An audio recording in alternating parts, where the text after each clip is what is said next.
Hi, I'm Janice Cano. I'm in a long-distance relationship. Nagkakilala na kami sa Facebook. And this coming February 20, aalis na siya. Papunta na siya ng US. Sa tuwing nakikita kami, gumagawa ko ng ganitong video.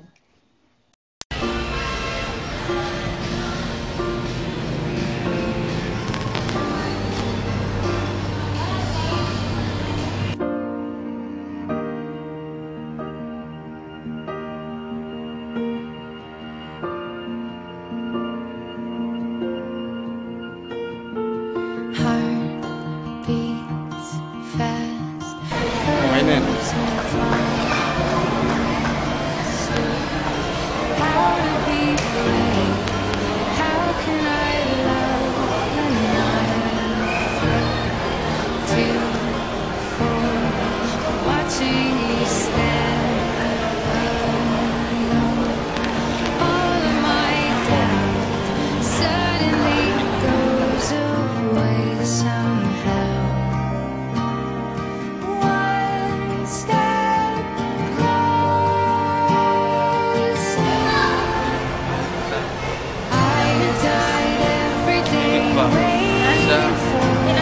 Ilang beses? Higit pa sa beses na ginawa mo. Ha? Higit pa sa beses na ginawa mo. Paano ginawa mo ito? Isang beses pa ginawa na. Malay ko, hindi ko nga din alam eh. Wala na akong makakasalit sa namin. Ito lang ako. Ito lang ako sumagot sa akin. Hindi ba ikaw?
Hindi naman kailangan sabihin mo. Dapat pigit ka. Huwag ka tatawa. Harap ka sa akin.